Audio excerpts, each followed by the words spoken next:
नमस्ते भाई और बहनों, तो कैसन बा सब लोग? मजा बा तो नहीं थे क्योंकि आपका एग्जाम आने वाला है।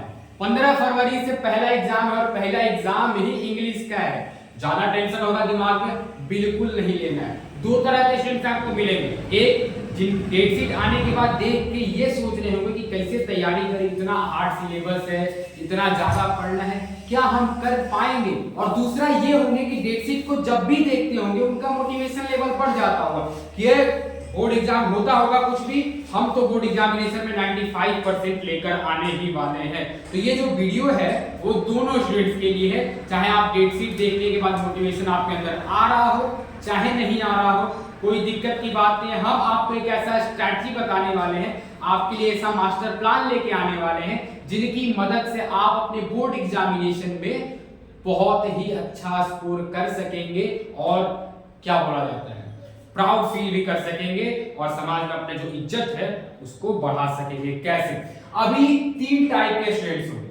पहला, जिनका 0 से लेके 50% तक सिलेबस कंप्लीट हो चुका होगा, यानी कि मान के चलिए कि आधा सिलेबस जो है वो कंप्लीट हो चुका है। एक जिनका आधा से 90% के बीच में, और तीसरा जिनका पूरा का पूरा सिलेबस जो है वो कंप्लीट हो चुका होगा। इन तीनों स्टूडेंट्स को करना क्या है? अगर आपका 50% से कम सिलेबस कंप्लीट हुआ है तो आप अपने चैप्टर्स को कंप्लीट करने में ज्यादा जोर डालिए। कि अगर आपका एसिड बेसिस एंड सॉल्ट बचा हुआ है तो आप उसको करिए, आपका अगर इलेक्ट्रिसिटी चैप्टर बचा हुआ है तो आप उस पे ज्यादा से ज्यादा ध्यान दीजिए। यानी कि आपको चैप्टर्स कंप्लीट करने पर ज्यादा ध्यान देना है। प्री बोर्ड्स के मार्क्स, चाहे प्री बोर्ड्स पे बिल्कुल भी ध्यान नहीं देना है कि प्री बोर्ड्स का मार्क्स कम आ गया तो आपको लगेगा कि बोर्ड्स का भी रिजल्ट बेकार आएगा, ऐसा बिल्कुल नहीं होता है। प्री बोर्ड्स और बोर्ड्स में कोई कनेक्शन नहीं है, वो बस आपके प्रैक्टिस को एनहांस करने के लिए होता है। जिनका 50 से 90 के बीच है वो तो प्री बोर्ड्स का तैयारी करेंगे ही, साथ में अपने चैप्टर्स जो है उसको कंप्लीट करने की कोशिश बिल्कुल करेंगे। और तीसरा, जिनका पूरा सिलेबस कंप्लीट हो गया है वो मौज करे, डायरेक्ट प्री बोर्ड का तैयारी करे और क्वेश्चन प्रैक्टिस करे, उससे बेहतरीन कुछ नहीं हो सकता है। तो सर आपने जिसका सिलेबस कंप्लीट हो चुका है उसके लिए तो आपने बता दिया कि ये करना है, हमारे लिए कुछ बताइए। तो आप अभी से ही स्टार्ट कर दीजिए। आपके पास 31 जनवरी 31 जनवरी तक का टाइम है और उसमें आपको आपका सिलेबस जो करना है वो कंप्लीट करना है। तो कैसे करेंगे? हम हैं आपके साथ, आपके मेंटर्स, आपके गाइडर, हम आपका सहायता करेंगे सिलेबस को कंप्लीट करने में। आपको क्या करना है, अगर आप आज वीडियो देख रहे हैं तब भी आपके पास 31 जनवरी तक का टाइम है। अगर आप जनवरी के स्टार्ट में या फिर दिसंबर के लास्ट में भी देख रहे हैं तब भी आपके पास 31 जनवरी का टाइम है और 30 दिनों में हम अपना सिलेबस को पूरा कंप्लीट कर सकते हैं। उसके बाद क्या करना है, 15 फरवरी को आपका पहला एग्जाम है, वो भी इंग्लिश का। तो आप लोग बोलिएगा कि 31 से 15 तक के बीच में क्या करेंगे, उसके लिए अलग मास्टर प्लान है, उसमें हम लोग सिर्फ सैंपल पेपर और प्रीवियस ईयर क्वेश्चन पेपर ही करेंगे।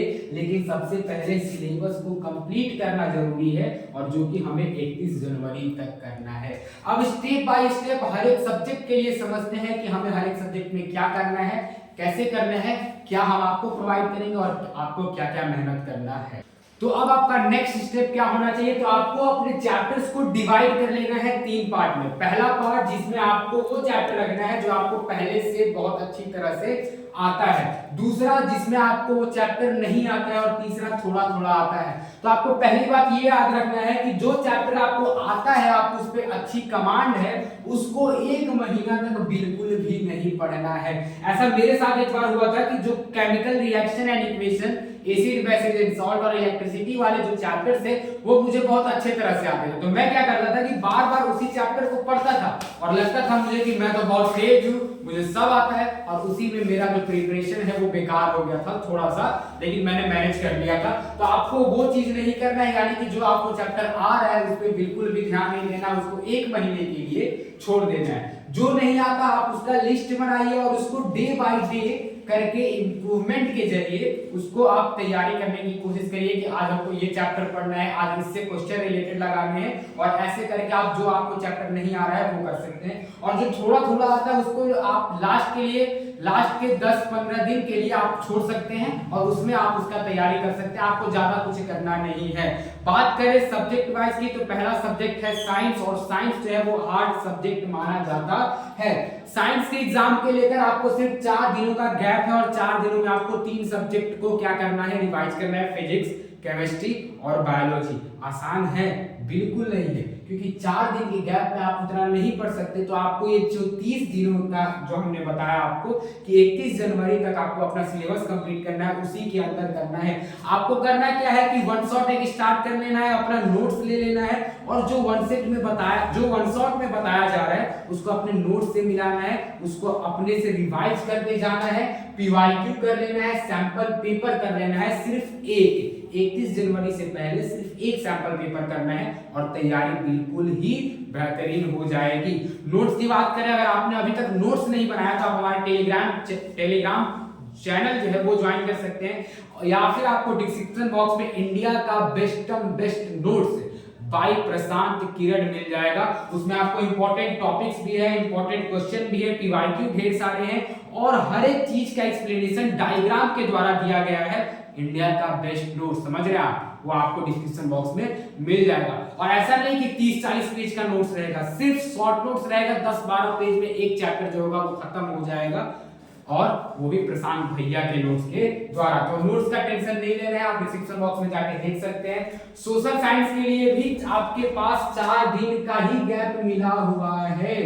बोर्ड एग्जामिनेशन में 4 दिन का गैप मिला है और 4 दिन में आपको 4 अलग-अलग सब्जेक्ट की तैयारी करनी होगी। तो ऐसा नहीं, आपको इसमें भी वन शॉट करना है, नोट्स करना है, पीवाईक्यू करना है और सिर्फ एक सैंपल पेपर करना है 31 जनवरी से पहले। बाकी आप हम पे छोड़ दीजिए, 15 दिन में कैसे तैयारी करना है वो हम आपके लिए अलग वीडियो बनाएंगे। मैथ्स की बात करें तो मैथ्स में आपको लगभग 8 से 9 दिन का गैप है और ऐसा माना जाता है कि जिस पेपर से पहले इतना गैप हो वो हो सकता है कि टफ हो सकता है कि वो हार्ड हो। तो आपको क्या करना है, आपको लापरवाही नहीं करना है। अभी से ही एनसीईआरटी के सारे क्वेश्चन हो सके तो 2 से 3 बार बना लीजिए, लेकिन बनाइए जरूर एनसीईआरटी के सारे क्वेश्चन। फिर आपको पीवाईक्यू कर लेना है और एनसीईआरटी एग्जाम्पल के जितने भी एग्जाम्पल वाले क्वेश्चन है उनको कर लेना है, उससे भी बहुत सारे क्वेश्चन आते हैं। और लास्ट में आपका ब्रह्मास्त्र साबित होगा सैंपल पेपर, उसको भी आप कर लीजिएगा तो आपका बात दिक्कत जो है वो समाप्त हो जाएगी। बात करें इंग्लिश और हिंदी की तो इंग्लिश ही पहला एग्जाम है, उसका तैयारी तो आप ऐसे ही कर लीजिएगा। हिंदी में 2 दिन का गैप है, उसमें भी आप हिंदी सिर्फ कहानी का सार पढ़ना है, ग्रामर में ज्यादा ध्यान नहीं देना है और हिंदी का भी तैयारी हो जाएगा। संस्कृत की बात करें तो संस्कृत के लिए हमारे चैनल पे आपको बहुत सारे ऐसे प्लेलिस्ट मिल जाएंगे जहां पे हमने अनुवाद बनाना, प्रत्यय, संधि, समास सभी का वीडियो है। और अगर ज्यादा जरूरत हो कंटेंट की तो आप मास्टर साहब चैनल को सब्सक्राइब कर सकते हैं, वहां पे भी आपको बहुत सारे संस्कृत के बेस्ट क्वालिटी के कंटेंट मिल जाएंगे। और हम आपके साथ बने रहेंगे 31 जनवरी तक, एग्जाम तक और एग्जाम के बाद भी। तब तक देखते रहे हमारे channel knowledge. Thanks for watching, मिलते हैं next video, bye, tata, take care.